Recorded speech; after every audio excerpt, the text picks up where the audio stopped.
তারেক রহমানের আর এক কৌতুকপ্রদ নাম হইতেছে খাম্বা। অনেকে বলে খাম্বা তারেক। আন্তর্জাতিক মিডিয়াতেও এই খাম্বা তারেক নামটা লেখা হয়েছে। একটা জিনিস আপনাদের অবাক লাগে না? হাসিনা কেমনে 16 বছর টিকে ছিল? কারণ হইতেছে হাসিনা কিছু শক্তিশালী মাফিয়া গ্রুপ তৈরি করেছিল। সেই মাফিয়া গ্রুপকে প্রফেসর ইউনূসের সরকার ভাঙতে তো পারেই নাই, বরং নানাভাবে এই মাফিয়া গ্রুপকে প্রত্যক্ষ বা পরোক্ষভাবে রক্ষা করে গেছে। আমি আজকে এমন একটা মাফিয়া গ্রুপের গল্প আপনাদের সামনে বলবো। এই মাফিয়া কর্পোরেটের নাম জেমকন। নাম শুনেছেন? হাঙ্গেরে বাংলার লুথার কিং এর ভাষায় গুপ্ত বুঝিছা হোসেন মোহাম্মদ এরশাদ আর কি। হাঙ্গেরে আমলে কইতাম হোসেন মোহাম্মদ এরশাদ, আর কেউ কেউ কইতো লেজে হোমো এরশাদ, মানে লেফটেন্যান্ট জেনারেল হোসেন মোহাম্মদ এরশাদ। তো যাই হোক, ওর আমলে হঠাৎ ধনী হয় এক রিটায়ার্ড আর্মি অফিসার, কেউ তারে চিনত না। তার নাম লেফটেন্যান্ট কর্নেল কাজী শাহেদ আহমেদ। এই পাজি শাহেদ এটা খুব ইন্টারেস্টিং ক্যারেক্টার। এই মাল জয়েন করে পাকিস্তান আর্মিতে। 1971-এ পাকিস্তান আর্মির হয়ে সগৌরবে বাঙালি নিধন করেছে। সরকারের প্রতি অনুগত ছিল। অনেক বাঙালি সেনা অফিসার পলায় এসে মুক্তিযুদ্ধে জয়েন দিলেও সে কলে দেয় নাই। কিন্তু কি তামাশা, 1980-র দশকে এই মালদায় মুক্তিযুদ্ধের চেতনাপন্থী হয়ে কবি, লেখক, সাহিত্যিক, সাংবাদিক, বুদ্ধিজীবী, সংস্কৃতি কর্মীদের গডফাদার হয়ে ওঠেন। ওই সময় খবরের কাগজ বইলা একটা সাপ্তাহিক এবং 80-র দশকের শেষে দৈনিক আজকের কাগজ প্রকাশ করে রাতারাতি দেশের ক্ষমতা কাঠামোর প্রভাবশালী এক ব্যক্তি হয়ে ওঠে। প্রথম তার নাম শুনি।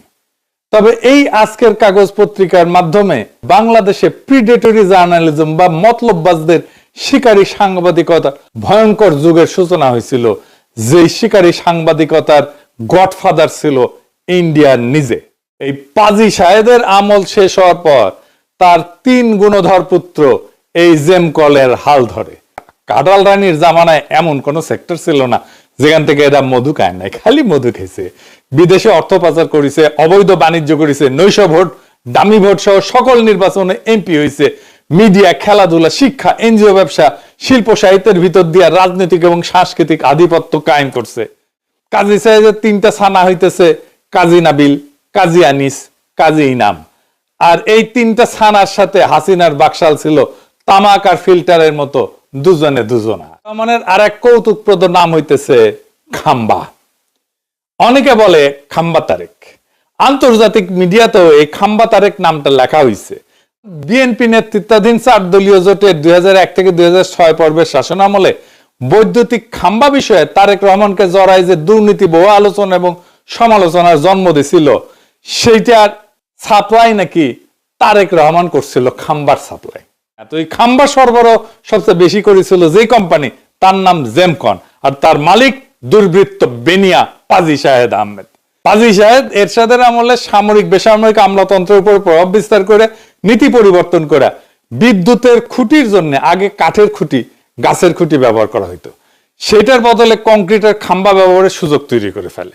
ঘুষ দুর্নীতির মাধ্যমে কয়েক গুণ বেশি দামে নিজেই সে কংক্রিটের খাম্বা বেচা শুরু করে অল্প দিনের মধ্যে প্রভূত সম্পদের মালিক হয়ে যায়। এইভাবে রাষ্ট্রীয় সম্পদ লুট করে বাংলাদেশে যে দুর্বৃত্ত ধনিক শ্রেণীর উদ্ভব হয়, তার এক উৎকৃষ্ট নমুনা হইতেছে এই বাটপার পাজি শাহেদ। দেশের নাম করে পল্লী বিদ্যুতায়ন বোর্ডের জন্য ঋণ করে আনা অর্থ দুর্নীতির মাধ্যমে চলে গেছে এই পাজি শাহেদের অ্যাকাউন্টে, যার বড় অংশ হুন্ডি করে নিয়ে গেছে ইউরোপ, আমেরিকা সহ পৃথিবীর নানা দেশান্তরে। এভাবেই শুরু হয় জেমকনের উত্থান। সেই অর্থে খাম্বা উপাধি পাওয়ার আসল দাবিদার এই পাজি শাহেদ।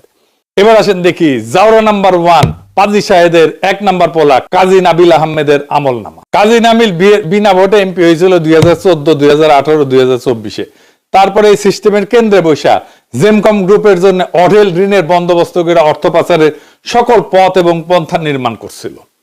ব্যাংক এবং বিভিন্ন আর্থিক প্রতিষ্ঠান থেকে ধার করা সেই অর্থের পুরাটাই এখন খেলাপি ঋণে পর্যবসিত হয়েছে। দেখেন, কপাল ভালো, এখন তো এমপি হবার পারবে। খেলাপি ঋণ গ্রহীতা না হইলে তার এমপি হওয়া যায় না। বাংলাদেশ ব্যাংকের গভর্নর হয়ে যেতে পারে। জুলাই গণ অভ্যুত্থানের একদম চূড়ান্ত পর্বে 4 আগস্ট যশোর আওয়ামী লীগ, যুবলীগ এবং ছাত্রলীগের সশস্ত্র গুন্ডা পান্ডা নেতা কর্মী খুনিদের একটা জঙ্গি মিছিলের নেতৃত্ব দেয় পলাতক অবৈধ এমপি কাজী নাবিল আহমেদ। তার সেই র্যালি সমাবেশের ব্যানারে সন্ত্রাস, জঙ্গিবাদ কথাটা লেখা ছিল। অপকর্মের পরেও, ফ্যাসিবাদের পতনের পরে এরা দেশে ছিল। শীর্ষ সেনা নেতৃত্বের সহায়তায় নির্বিঘ্নে দেশ ছেড়ে পালায় গেছে।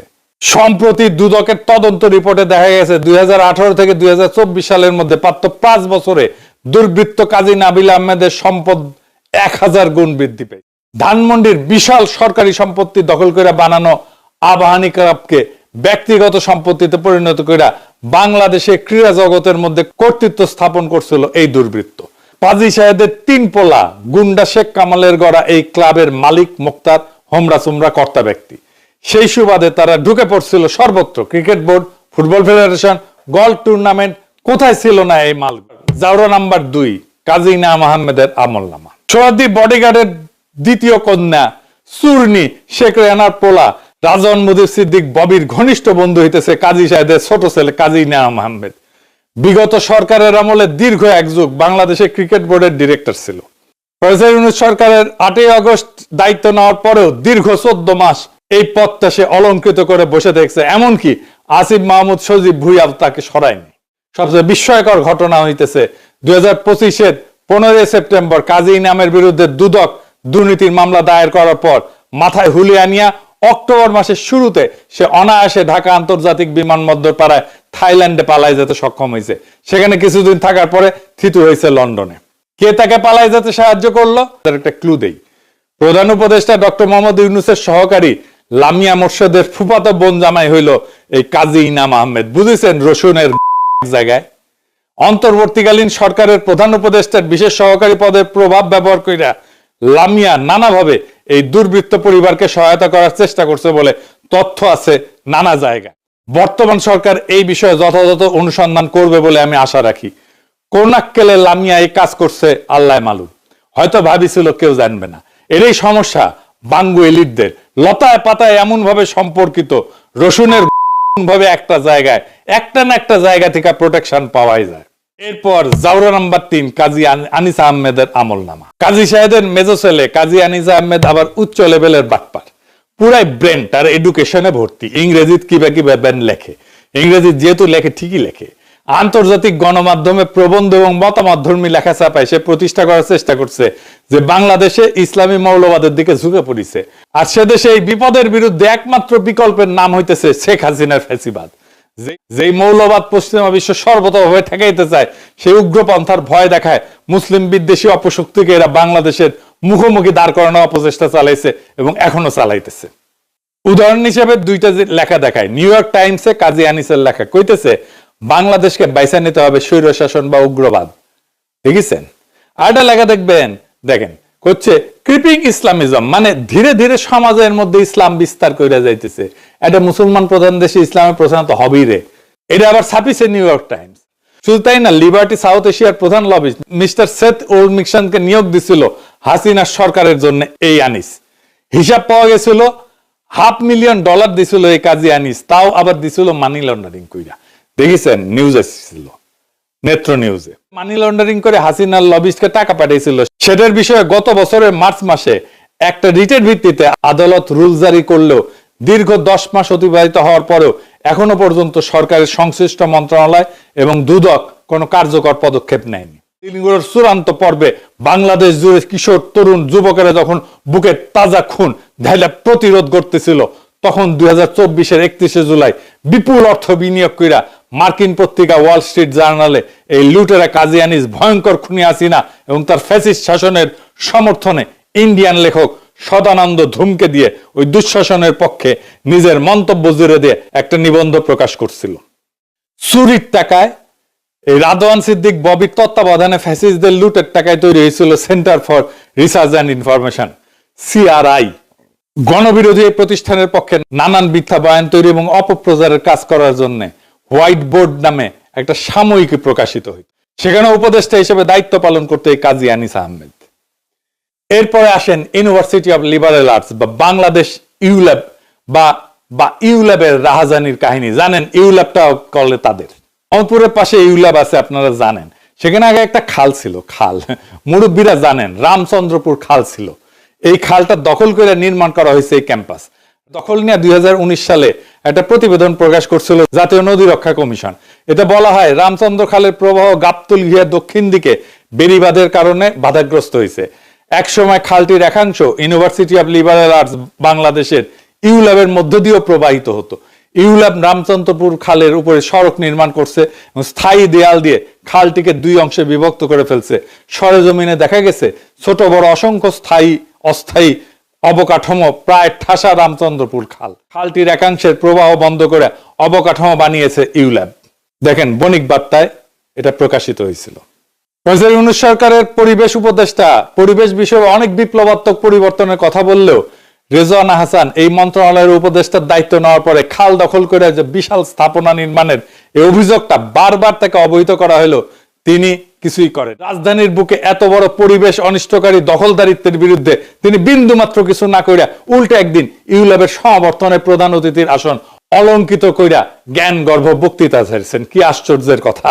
আমাকে কি বিশ্বাস করতে বলেন যে রেজওয়ানা জানে না একটা খাল দখল করে বানানো? ইচ্ছা এটা যাই নাও কেন রেজওয়ানাকে ওইখানে যাইতে হয়?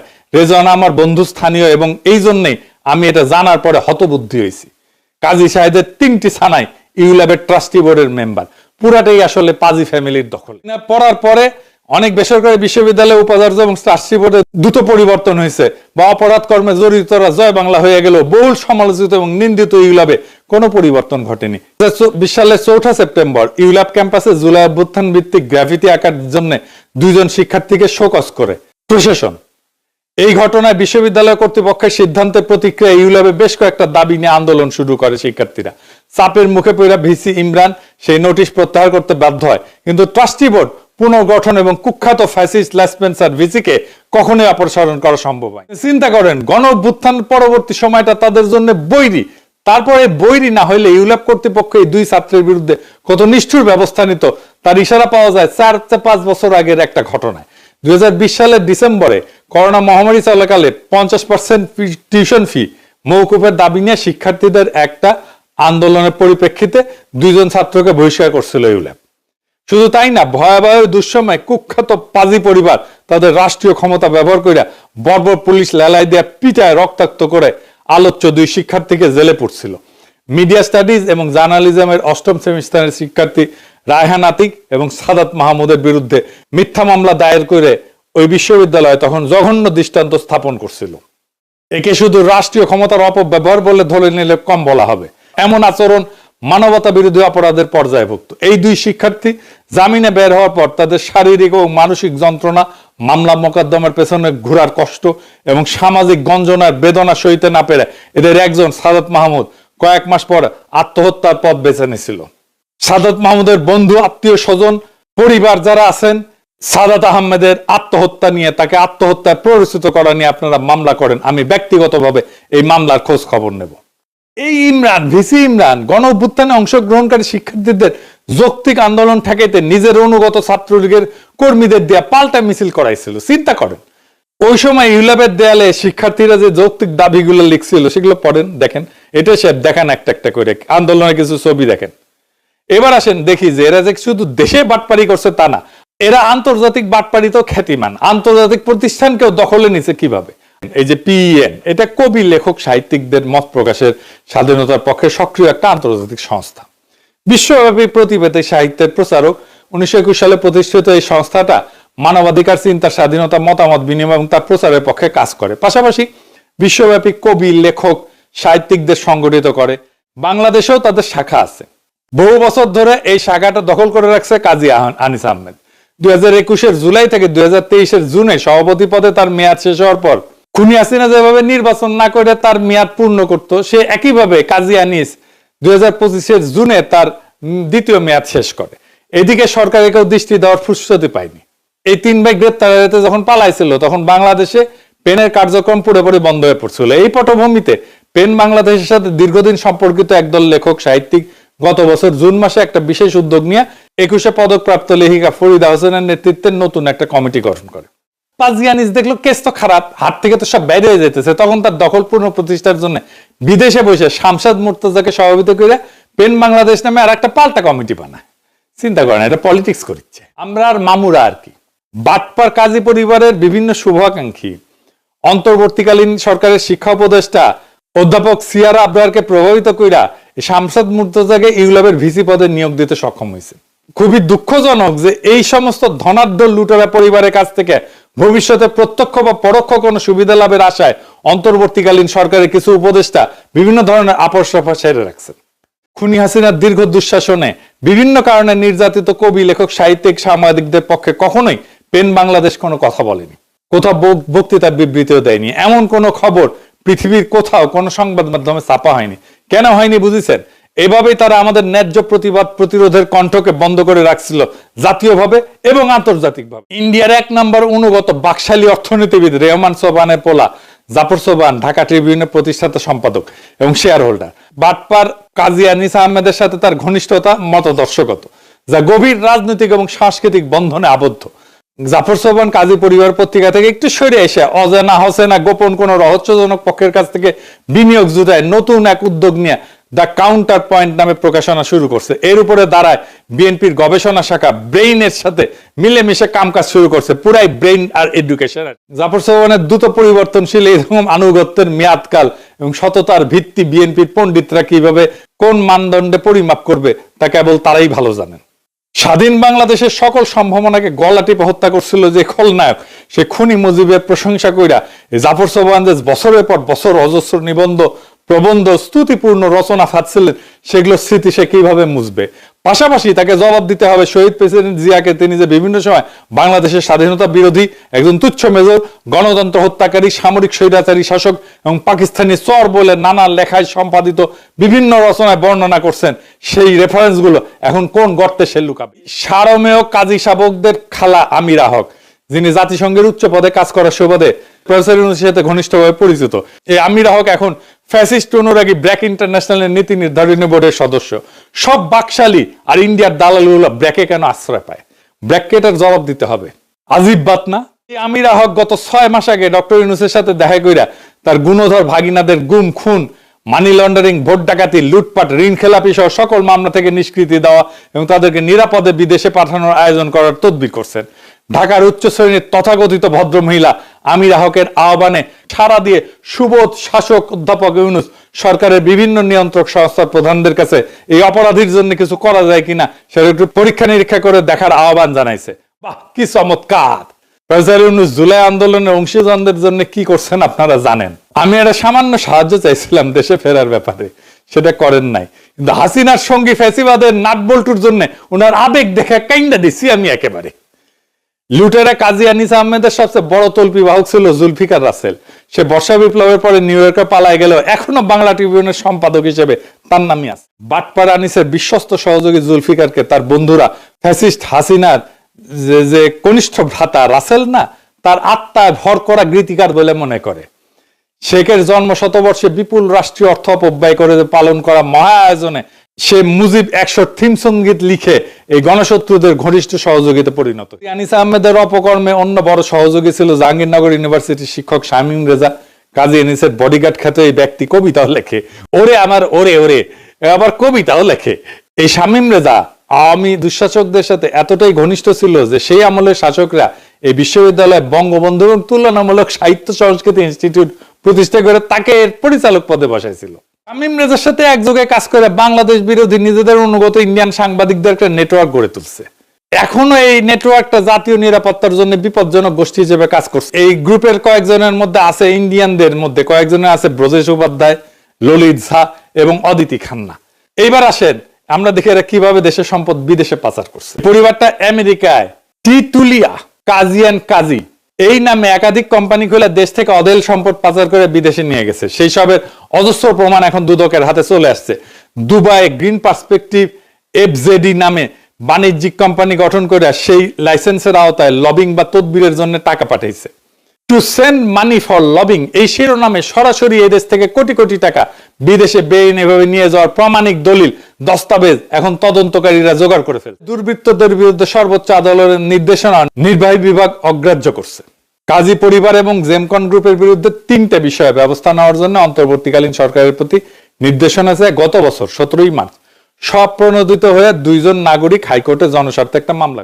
গণ অভ্যুত্থান বিরোধী প্রচারণা, সংখ্যালঘু সম্প্রদায়ের উপরে নির্যাতনের বানোয়াট কাহিনী ফায়দা এর নানান বিবরণ বা ন্যারেটিভ ইউরোপ আমেরিকা সহ বিশ্বময় ছড়ানো, দেশ থেকে চুরি করে নিয়ে যাওয়ার চুরির অর্থে লবিস্ট নিয়োগ দিয়া দেশের বিরুদ্ধে বৈরী প্রচার চালানো এবং বিভিন্ন ব্যাংকের মাধ্যমে হাজার হাজার কোটি টাকা বিদেশে পাচার করার অভিযোগ তদন্ত এবং ব্যবস্থা গ্রহণের দাবিতে করা এই মামলায় হাইকোর্ট যথাযথ নির্দেশনা দিছিল। এই রিটের পরিপ্রেক্ষিতে দেশের সর্বোচ্চ আদালত রুল জারি করে 90 দিন সময় বেঁধে দিছিল। সময়সীমা বহু আগে পার হয়ে গেল এখন পর্যন্ত স্বরাষ্ট্র, পররাষ্ট্র বা অর্থ মন্ত্রণালয়, বাংলাদেশ ব্যাংক এবং দুর্নীতি দমন কমিশন এর জবাব দেওয়ার কোনো তাগিদ বোধ করেনি। এর মানে হইতেছে উল্লেখিত প্রত্যেকটা বিভাগ, দপ্তর, সংস্থায় দুর্বৃত্ত কাজী পরিবারের প্রভাব এবং অবৈধ টাকার লেনদেন বেশ ভালোভাবে কাজ করছে। গ্রুপে আছে Dhaka Tribune, Bangla Tribune, Meena Bazar, Meena Sweets, Kazi and Kazi Tea Estate Limited, Gemcon City Limited, Gemini Sea Food, University of Liberal Arts বা ইউল্যাব, এমন প্রায় 1 কোম্পানির পশ্চাৎ সাজায় গড়ে উঠছে এদের লুটপাটের কনগ্লোমারেট। 2023-এ কাজী বাজাজ বিপুল অর্থ ব্যয় করে কুর্মিটোলা গলফ ক্লাবের বিজয় দিবসে গলফ টুর্নামেন্টের স্পন্সর করে। এইভাবেই বাগে আনে সশস্ত্র বাহিনীর শীর্ষ অফিসারদেরকে। আর বাহিনীর ঊর্ধ্বতন কর্মকর্তারা কাজীদের অনুষ্ঠানে আমন্ত্রিত হয়ে দেশসেরা লুটেরা ব্যবসায়ীদের সাথে মেলামেশার সুযোগ পেয়ে নিজেদের ধন্য মনে করে। এই যে গলফ টুর্নামেন্টে স্পন্সর কইরা না, বিভিন্ন কোম্পানি সশস্ত্র বাহিনীর অফিসারদের প্রতি তাদের কৃতার্থ করার প্রকল্পে বছরের পর বছর কাজ করছে এবং সফলতা পায়, কাজ হয়। এমন অনৈতিক অসৎ অপকর্মে রাষ্ট্রীয় বাহিনীকে জড়ায় ফেলার বিষয়ে নীতি নির্ধারকদের কোনো সেটব্যাট নাই। শুধু 2023 না, 2019, 2021, 2022 সালেও আর্মি গলফ টুর্নামেন্টের স্পন্সর ছিল। শুধু তাই না, এই জেমকন, বেক্সিমকো এবং সামিট গ্রুপের সাথে মিলে চট্টগ্রামে অনুষ্ঠিত জয় বাংলা কনসার্টের স্পন্সরশিপও করছিল। প্রায় 2000 শহীদের আত্মত্যাগ, 30 থেকে 40,000 মানুষের অঙ্গহানির বিনিময়ে অর্জিত বিজয়ের অসম্পূর্ণ পর্বে কিছু লোক প্রধান উপদেষ্টা এবং উপদেষ্টার পদ পেয়ে তা উপভোগ করছেন। বাড়ি গাড়িতে পথ করে পতাকা উড়াইছেন, নানা প্রতিষ্ঠানের কতিপয় আমলা উচ্চ আসন এবং মর্যাদা বাগায় এনে ভর্তিতে সময় কাটাইছেন। এর বাইরে আসল যে কাজ, অর্থাৎ বাংলাদেশকে সঠিক পথে পরিচালনার জন্য যে সমস্ত অপরাধীদেরকে সাজার আওতায় আনা জরুরি ছিল, সেই কাজটা অসমাপ্ত রয়ে গেছে। এভাবেই প্রফেসর ইউনূসের সরকার পথভ্রষ্ট এবং ধ্বংস করছে। তাই যে জুলাই বিপ্লব পরিপূর্ণতা পায়নি, তা সম্পন্ন করতে তাকে পুনরায় গড়ে তোলার কাজ আমাদের অব্যাহতভাবে চালায় যেতে হবে। একদিন নিশ্চয়ই দেশের কুখ্যাত সকল চোর, ডাকাত, ঘুষখোর, দুর্নীতিবাজ, দস্যু, দুর্বৃত্ত এবং খুনিদেরকে বাংলাদেশের মজলুম জনতা বিচারের আওতায় এনে কঠোর শাস্তি দিতে পারবে। সেই রক্তিম শুভ দিনের অপেক্ষায় আমাদের লড়াই সংগ্রামের চলমান অভিযাত্রাকে সম্মুখে আগায় নিয়ে যেতে হবে। আমরা ইতিহাসের সঠিক পক্ষে আছি, একদিন অবশ্যই বিজয়ী এবং কামিয়াব হব ইনশাআল্লাহ। সেটাই আমাদের প্রকৃত আজাদী, বাংলাদেশের মানুষের প্রকৃত আজাদী। ইনকিলাব জিন্দাবাদ।